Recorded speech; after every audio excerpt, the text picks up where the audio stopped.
On Point with Craig's Investment Partners. The information provided here is general in nature and it's not financial advice. It doesn't take into account your financial situation, objectives, goals, or risk tolerance. All investments are subject to risk and none are guaranteed. So before you make any decisions, we recommend you contact an investment advisor.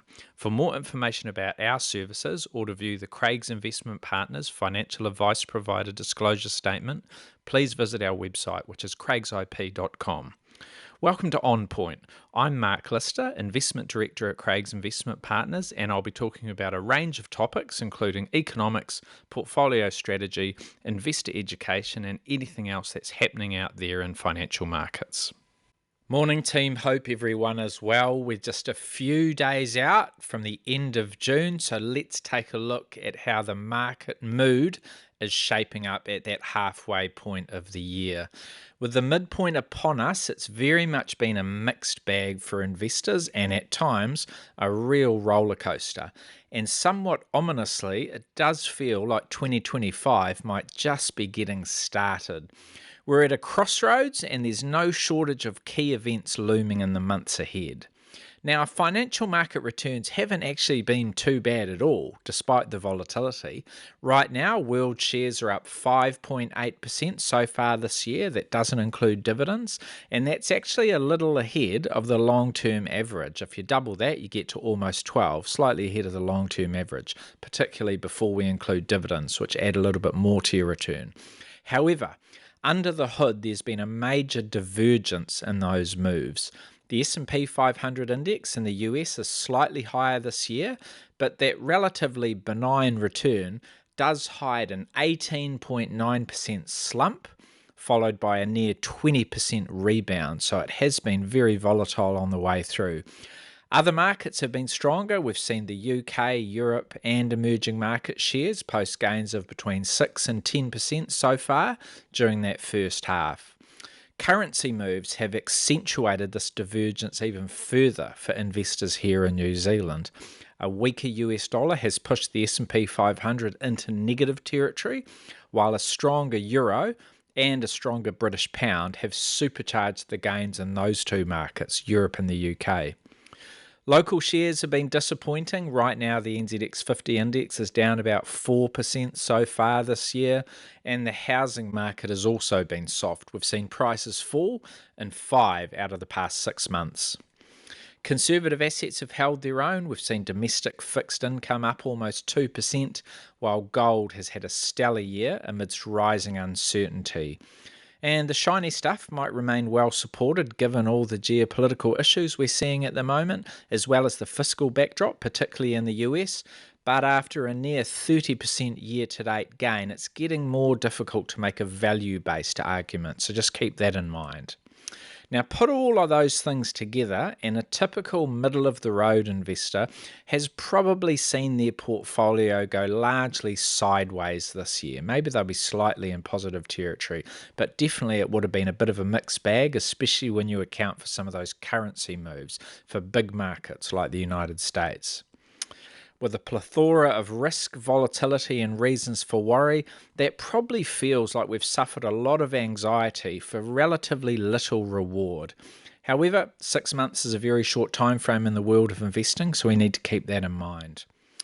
Looking ahead to the second half of this year, it is difficult to see any let-up in the action. There are several tariff-related deadlines coming up. A key one is the 9th of July. That's when the temporary tariff truce for most countries is due to expire, and that will potentially push tariffs back to those proposed in early April, unless we see an extension of that deadline or if we see some deals announced or the US backs off a little bit. Another significant date is August the 12th. That's when a 90-day tariff reduction between the US and China is scheduled to end. So we need to keep an eye on these milestones, one in early July, another in early August. You might see extensions, you might see changes, but those are things to watch. If we get past those milestones safely, the fiscal situation in the United States could be the next pain point for the global economy. The so-called One Big Beautiful Bill is making its way through Congress in the United States right now after it just cleared the House by a single vote a few weeks back. The sprawling piece of legislation centres on extending those 2017 tax cuts from Trump's first term, which will otherwise expire at the end of this year. And Trump's self-imposed deadline for it to be delivered back to the Oval Office is July 4th. That's not far away at all. However, whenever it finds its way back there, whether it's before that date, after that date, or on that date, the US debt and deficit position will remain a focal point for markets. Earlier this year, the US 10-year bond yield hit its highest level since 2023. It got to about 4.8%. Now, in 2023, that yield touched 5% for the first time in 16 years, and we haven't got back to that yet, but we have seen it go quite close in recent months. It's come down since then, and over the course of all of 2025 so far, it's averaged about 4.5%. So that's higher than many would like, but nothing too alarming right now. Here in New Zealand, we're all counting on the long-awaited economic recovery emerging over the balance of this year. That last GDP report looked good on the surface, but when you look under the hood, things are very mixed. Outside of agriculture, many businesses are still doing it very tough. Retail doing it tough. Construction still doing it tough. Hospitality, many of those other cyclical parts of the economy that are very sensitive to economic activity. And a lot of them aren't doing as well as they would like. And we've seen unemployment keep pushing higher. It's probably got a little bit further to go as well. Lower mortgage rates will be helping households out. The one-year mortgage rate is now below 5%, so it's well down from 7.3%, which is where it was 18 months ago. However, we are approaching as good as it gets territory, with interest rate markets suggesting that there might be just one final OCR cut from here. So we'll have to watch that space and see what the RBNZ does. They've got a meeting in July. There's a reasonable chance they will pause, and then we might get that final cut in August and October, maybe even not until November. There could be one after that, but there's also a good chance that the Reserve Bank just does one final cut from here, ends the OCR at 3%, and that's where it stays this cycle before it rises again at some point next year or the following year. We've had a big 6 months, that's for sure, but buckle up, there's plenty more to come. That doesn't mean we should be fearful though, nor should we sit on the sidelines and do nothing.